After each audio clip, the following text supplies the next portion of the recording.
3 years ago, and every once in a while you sort of feel the presence, but I don't know whether that's just because you want. There is a particular kind of man who refuses to become a memory while he is still breathing. Most people, by the time they reach their 90s, have earned the right to sit back, let the world carry on without them, and accept that their greatest chapter has already been written. Clint Eastwood is not most people. At 94 years old, he is still waking up before the sun, still stepping onto film sets, still making decisions that leave people half his age struggling to keep up. The man who once played the toughest characters in Hollywood history has turned out to be even tougher in real life, and the way he is living right now is nothing short of extraordinary. To understand how remarkable his current life is, you have to understand where it all began.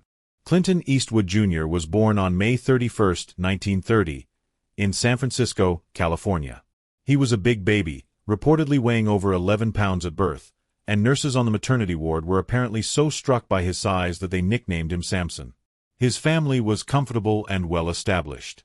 They lived in Piedmont, a wealthy neighborhood in the San Francisco Bay Area, drove 2 cars, belonged to a country club, and had a swimming pool in the backyard.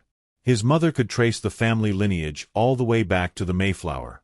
None of this matched the rugged blue-collar image he would later build his entire career around, but that gap between reality and image would become one of the defining features of his life. School was not kind to him. He struggled academically, repeated a grade in junior high, and showed very little interest in formal education. What he did show interest in was music. He could play the piano with a level of skill that surprised everyone around him, practicing complicated pieces with a discipline and focus that seemed at odds with his otherwise casual approach to life. That musical ability quietly hinted at something deeper inside him, a capacity for patience, for precision, and for emotional expression that would later define his entire career as a filmmaker. After school, he drifted through a series of jobs that ranged from logging in Oregon to working as a bouncer and lifeguard while stationed at Fort Ord during his time in the United States Army. Then, in 1951, something happened that would quietly shape the rest of his life. He was aboard a Navy aircraft that went down near Point Reyes, California. He survived the crash and was forced to swim more than 2 miles through freezing, shark-infested waters to reach shore. He later described the experience as one of stark terror. It was the kind of moment that either breaks a person entirely or forges them into something unbreakable. In Eastwood's case, it did the latter. His path into Hollywood was neither smooth nor glamorous. He landed a small role in a low-budget monster movie in 1955, playing a nervous laboratory technician with only a handful of lines. The director was reportedly unimpressed. Universal Pictures eventually signed him to a contract, then dropped him after 18 months, citing reasons that, in hindsight, sound almost comical. His Adam's apple was too prominent. His speech was too slow. He had a chipped tooth he refused to fix. These were the same qualities that would later make him one of the most iconic presences in the history of cinema, but at the time, the studio simply could not see it. Around the same period, Burt Reynolds was also let go by the same studio. Standing together in the parking lot, Reynolds reportedly joked that Eastwood was in worse shape because at least Reynolds could learn to act, while Eastwood could never get rid of that Adam's apple. Years later, Eastwood returned to that exact studio as one of the biggest stars in the world, with a paycheck to match. The turning point came through sheer chance. A CBS executive spotted him in a studio cafeteria, noticed how tall and striking he looked, and arranged a meeting that eventually led to a screen test and then a lead role in the television western series Rawhide. Within 3 weeks of its debut, the show broke into the top 20 in national ratings. Eastwood was suddenly a household name.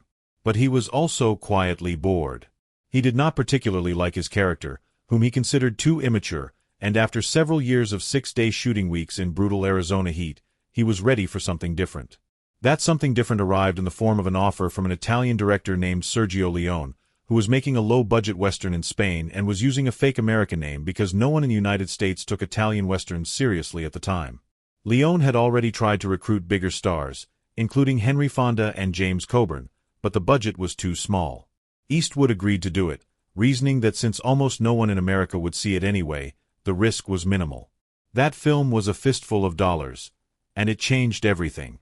What is often forgotten is how much creative control Eastwood exercised even at that early stage.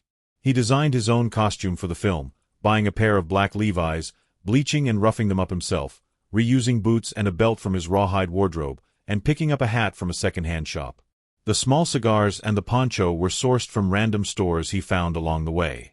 The entire visual identity of the character, the silent, squinting stranger with no name, was built deliberately and personally by Eastwood himself.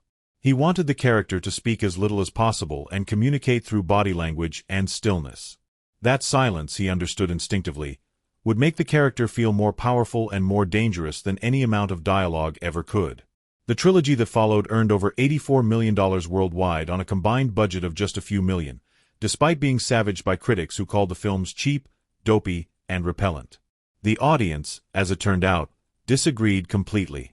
By 1971, Eastwood had moved from iconic to legendary with Dirty Harry, a role that had been turned down by Frank Sinatra, Paul Newman, John Wayne, Robert Mitchum, and Steve McQueen before landing in his hands. He not only took the role but brought in his own production company and hired his own director, ensuring the kind of creative control that was still rare for actors at that time. The film became a cultural landmark. And then, in a move that stunned the entire industry, he followed it up with a comedy about a street-fighting trucker and his pet orangutan. Every Which Way But Loose was mocked before it was released. Critics assumed it would destroy the career he had so carefully built. Instead, it made over $100 million and became the biggest box office hit of his career up to that point. The sequel pulled in another $70 million. Eastwood had proven that he understood his audience better than anyone else in Hollywood, and he was never going to let the critics tell him what to do. His transition behind the camera was just as bold as everything else he had done.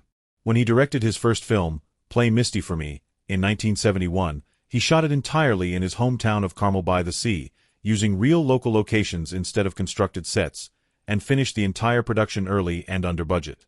He had founded his own production company, Malpaso Productions, back in 1967, naming it after the creek near land he had purchased with earnings from his spaghetti westerns.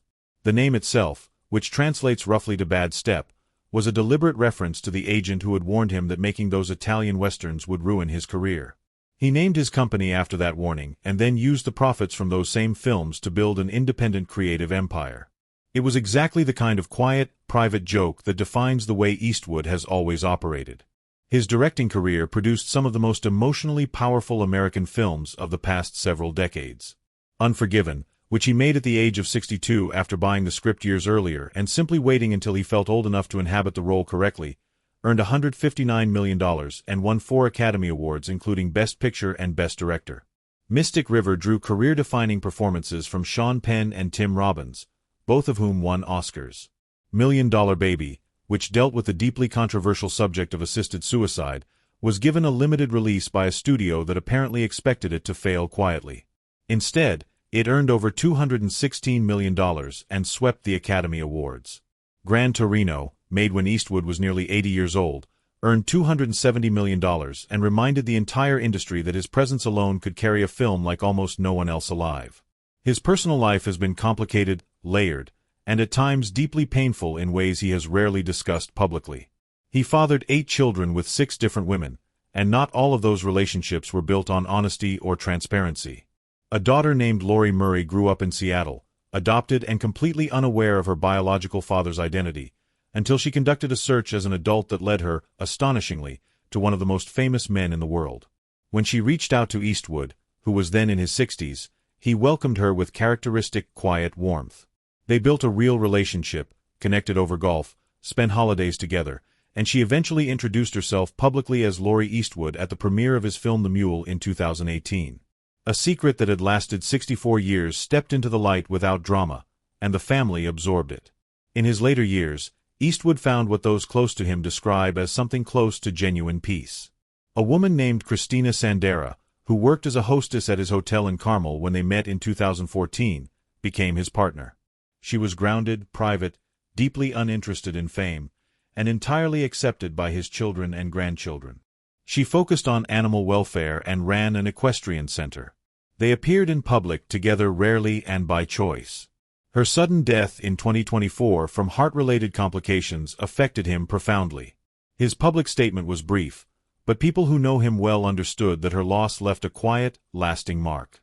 As a father, by most accounts, Eastwood was strict, emotionally reserved, and frequently absent. As a grandfather, Something has shifted in him that surprises even his own children. His daughter Francesca has described him as warm, playful, and completely devoted to his grandchildren. He attends their games. He laughs more. He refers to himself with self-deprecating humor when he finds himself standing among parents who are decades younger than he is. He does not care. He has earned the right to be sentimental, and he is choosing to exercise it. And yet, even with all of that softening, he has not stopped working. At 94, he has just completed Juror Number 2, a sharp psychological thriller starring Nicholas Hoult that asks a genuinely unsettling question about guilt, justice, and moral responsibility. The film was made with the same minimalist efficiency that has characterized every project he has touched for the past 5 decades. Tight shooting schedule, minimal takes, no excess, no sentimentality, just disciplined, purposeful filmmaking. People assumed it would be his farewell. They have assumed that before. Before the film had even finished its theatrical run, reports began circulating that he had already assembled a cast for his next project. He has not announced retirement. He does not appear to be considering it. His daughter Allison has said publicly that Eastwood does not like celebrating his birthday. He does not want people to acknowledge it, does not want parties, does not want the attention that comes with marking the passage of time. He simply wants to work and to live, and any attempt to interrupt that with ceremony is, as far as he is concerned, unwelcome. That attitude captures something essential about who he is. He has never been interested in looking backward. The awards, the retrospectives, the lifetime achievement tributes, these things exist in a world that is already finished. Eastwood operates entirely in the present tense. At 94, he wakes early, maintains a physical routine that has reportedly included weightlifting and exercise for decades, continues to acquire property, and continues to make films. The man who was told his Adam's apple was too big, his speech too slow, and his tooth too chipped to belong on screen has outlasted virtually every person who ever doubted him. He has directed some of the most honored films in American cinema. He has raised a large and complicated family. He has survived a plane crash, a legal war, decades of public scrutiny, and the loss of people he loved. And he is still here, still working, still refusing to slow down, still living in a way that makes people half his age feel like they might be doing something wrong. Clint Eastwood at 94 is not a man winding down. He is, by every available measure, still very much in the middle of something.